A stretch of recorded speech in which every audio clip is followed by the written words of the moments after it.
Aku baru 2 hari ngekos di sini, dan baru pagi ini sengaja buka jendela kamar, sambil mau olahraga ringan sebentar, sebelum mandi dan berangkat bekerja.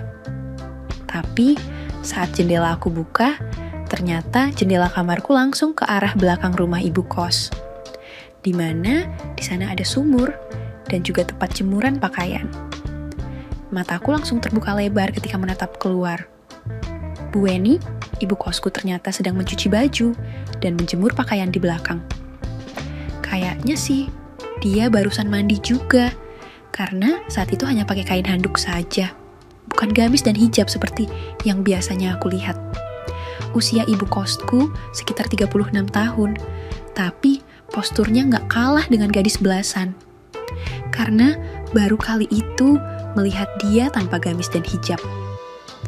Aku jadi terpesona dengan apa yang ada pada diri ibu kosku itu.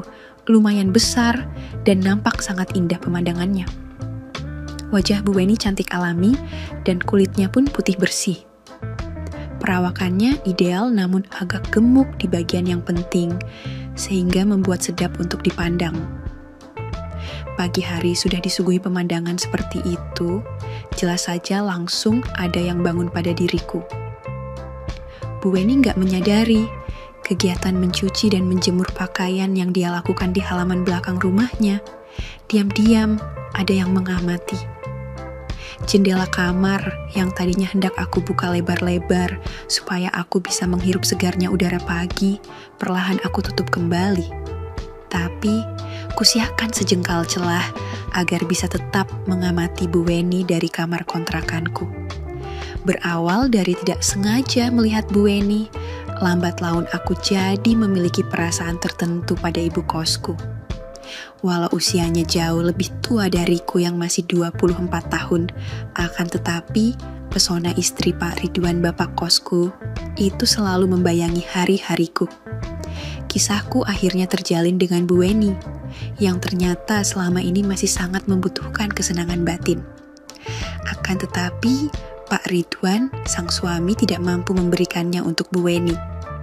Pak Ridwan, suami Bu Weni memang jauh lebih berusia dari istrinya. Sebab Bu Weni merupakan istri kedua yang dinikahinya setelah Bu Ridwan meninggal dunia. Pak Ridwan berusia 57 tahun dan sudah 5 tahun lebih menikahi Bu Weni yang sekarang menjadi ibu kosku. Mereka memiliki kos-kosan yang saat ini aku menempati salah satu kamarnya. Saat aku diterima kerja di sebuah bengkel cukup besar di kota ini, aku menyewa kos di tempat Bu Weni. Sebab lokasinya cukup dekat dengan tempat kerjaku, sehingga aku bisa jalan kaki kalau bekerja. Sebenarnya, aku sudah lumayan lama mengenal Bu Weni. Karena pernah suatu ketika Bu Weni ke Bengkal dan aku yang menservis sepeda motornya di bengkel tempat aku bekerja. Dari perkenalan itu pula, aku akhirnya bisa ngekos di rumahnya. Soalnya, saat itu sambil nunggu motornya aku servis, Bu Weni ngajak aku ngobrol. Dia bertanya di mana aku tinggal, dan aku jawab sementara masih tinggal di rumah saudara ibuku, sebab mau cari kos-kosan yang dekat bengkel belum ketemu juga. Lalu kata Bu Weni, kebetulan di rumahnya ada kamar yang masih kosong. Tapi memang kamar itu tadinya enggak disewakan karena lokasinya di belakang, dulunya bekas kamar pembantu, kemudian jadi gudang. Kalau kamu mau, ngekos saja di rumah ibu. Sementara menunggu siapa tahu penghuni yang lain ada yang berhenti ngekos kan, kamu bisa pindah ke kamar lainnya, kata Bu Weni saat itu. Singkat cerita, aku pun mulai ngekos di rumah Bu Weni, menempati kamar bekas pembantu dan gudang yang sudah dibersihkan olehnya. Dan baru saja hari kedua ngekos di sana, aku tanpa sengaja melihat Bu Weni yang sedang mencuci pakaian dan sedang menjemurnya di belakang. Sewaktu hari pertama, aku memang enggak membuka jendela kamarku. Karena, kata Bu Weni, kalau dibuka, entar banyak nyamuk yang masuk. Lagian, pemandangan di luar jendela hanya tempat jemuran di belakang rumahnya. Beda dengan kamar kos lainnya yang ada di depan, itu jendelanya menghadap ke depan teras beranda kamar. Kupikir ya, mungkin karena kamar ini tadinya bukan kamar kos-kosan, tapi kamar pembantu rumah tangga. Wajar saja kalau dibangun seadanya. Namun di hari kedua, aku buka saja biar ada sirkulasi udara di kamarku. Akan tetapi, pagi itu aku malah melihat Bu Weni yang sedang mencuci pakaian dan cuma pakai kain handuk saja. Sejak saat itu aku jadi tuman. Setiap pagi sebelum berangkat kerja, aku membuka jendela kamar. Tentu saja aku ingin kembali cuci mata dengan melihat pemandangan yang indah itu. Tapi ternyata enggak. Setiap hari Bu Weni nyuci pakaian di sana. Yang kuingat Bu Weni hanya mencuci pakaian seminggu 3 kali, setiap Senin, Kamis, dan Sabtu. Dan setiap hari itu, jiwa mudaku yang usil jadi seperti tertantang untuk melihat Bu Weni. Hingga suatu pagi, Bu Weni mengetahui kalau aku sedang memperhatikannya dari jendela kamarku. Kupikir dia bakalan marah padaku. Namun, tak kusangka saat itu Bu Weni malah melangkah mendekati jendela kamarku. "Kamu ngintip ibu nyuci pakaian ya? Kok tumben jendelanya dibuka?"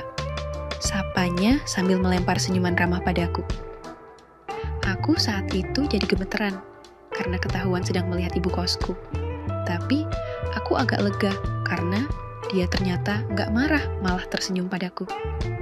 Aku jawab, "Maaf Bu, saya buka jendelanya biar ada sirkulasi dan udara segar bisa masuk ke kamar saya." "Saya beneran gak tahu kalau ibu sedang mencuci pakaian di sana," kataku berbohong padanya. Lalu kata Bu Weni, "Iya gak apa-apa, kan memang kamarnya pengap, jadi harus sesekali dibuka saja jendelanya." "Ya maaf loh, kalau kamar kosnya seadanya, malum dulu ini bekas kamar pembantu. Lagi pula, kamu kan cuma sementara di kamar ini, entar kalau ada penghuni lain yang keluar, kamu bisa menggantikan pindah ke kamar kos di depan," katanya. Ketika itu, aku heran juga kenapa ada pembantu, tapi Bu Weni mencuci pakaian sendiri. Dan kenapa kamar pembantunya enggak ditempati oleh pembantu. Aku pun bertanya pada Bu Weni, "Kenapa kamar ini enggak ditempati lagi sama pembantu Bu? Malah kemarin dijadikan gudang?" Saat itulah Bu Weni jadi curhat padaku. Dan aku baru tahu kalau Bu Weni adalah istri kedua Pak Ridwan yang dinikahi setelah Bu Ridwan meninggal dunia 5 tahun yang lalu.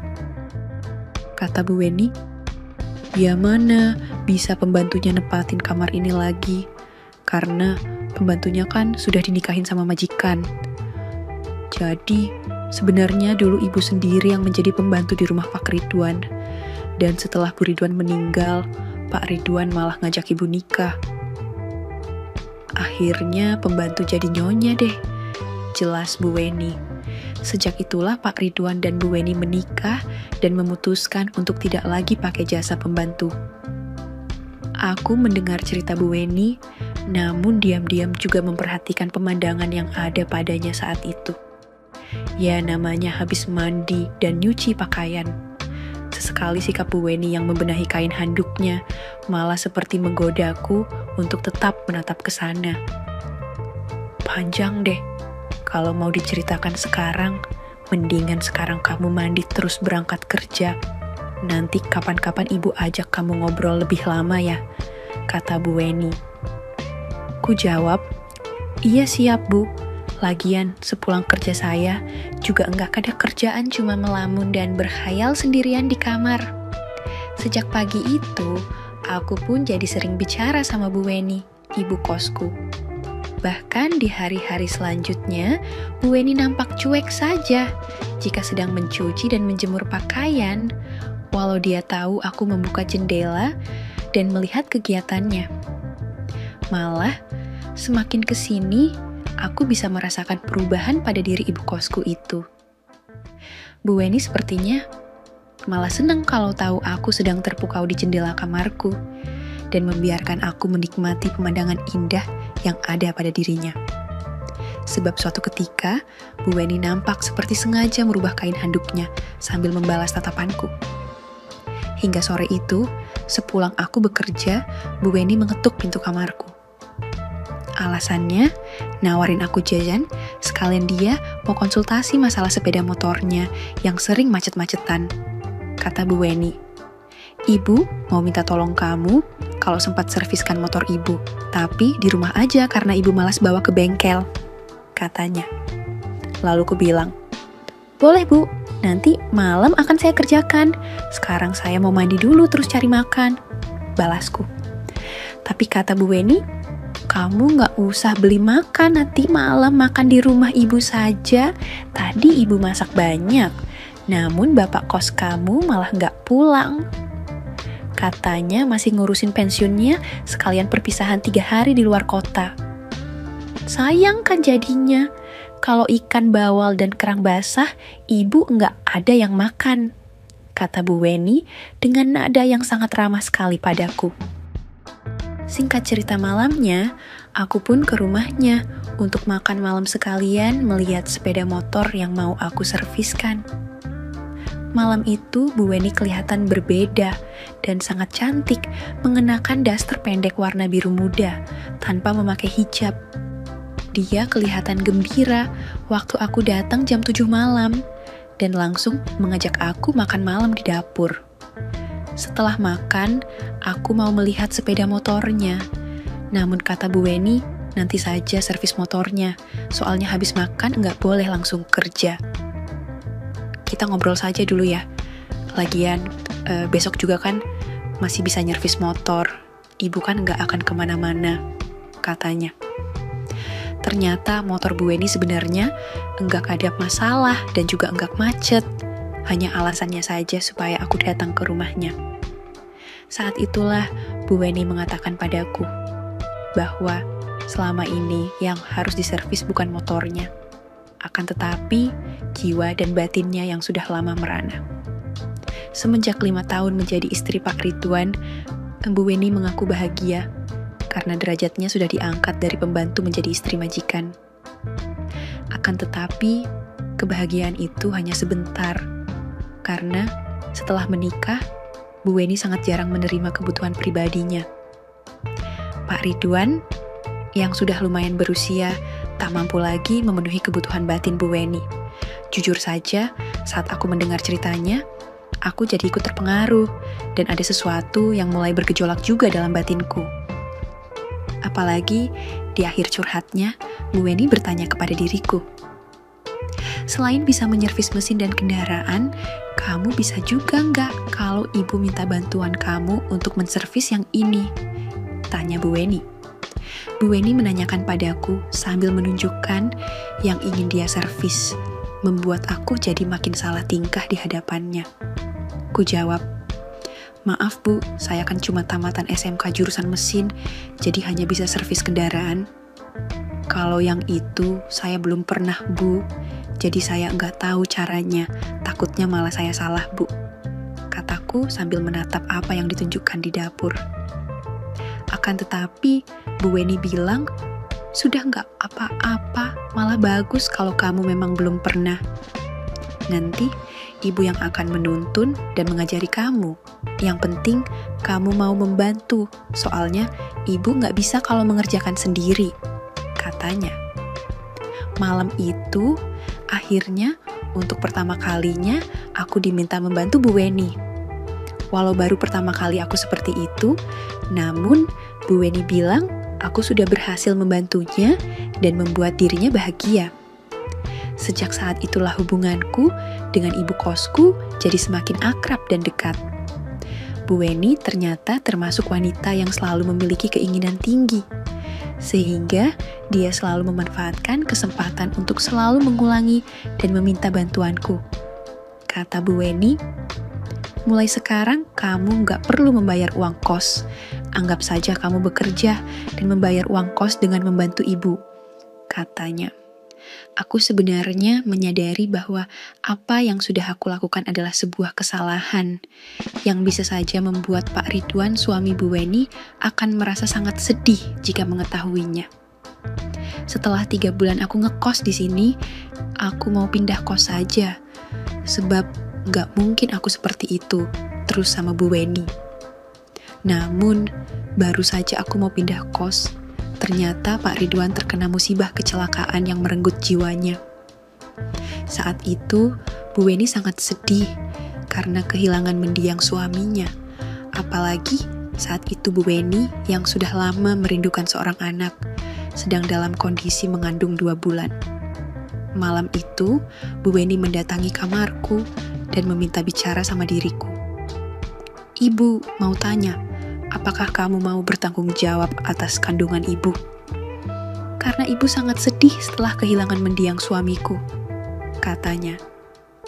Aku pun menjawab, iya Bu, saya akan bertanggung jawab dan saya akan menikahi ibu, balasku. Hingga akhirnya setelah kepergian mendiang suaminya dan Bu Weni resmi menjanda, aku pun melamar dan menikahi Bu Weni. Dan benar kata orang bijak, yang seperti itu akan terasa lebih nikmat jika statusnya sudah sah dan resmi. Begitulah kisahku yang akhirnya menikah dengan ibu kosku. Semoga bisa diambil hikmahnya. Tamat. Oke, segitu dulu untuk kali ini dan semoga kalian, bosku semua terhibur hari ini ya. Sekali lagi, tidak pernah lupa Mimin ingin mengingatkan bahwa tidak ada maksud untuk merusak moral. Tapi di sini, kami selaku admin channel Makiam hanya berbagi pengalaman dari viewer saja yang tentu saja tidak untuk ditiru. Terima kasih sudah mau mendengarkan kisah nyata ini. Ambil baiknya dan buang buruknya dari cerita kisah ini. Semoga hal seperti ini tidak terjadi kepada kita semua bosku. Dan semoga kita semua dilindungi dari mara bahaya. Amin ya rabbal alamin. Terima kasih dan sampai jumpa di cerita selanjutnya. Jangan lupa like, comment, share, dan subscribe. Oh iya, kira-kira kalian semua bosku yang terhormat kepengen kisah-kisah yang seperti apa lagi nih? Tolong berikan komentar-komentar kalian di video ini ya.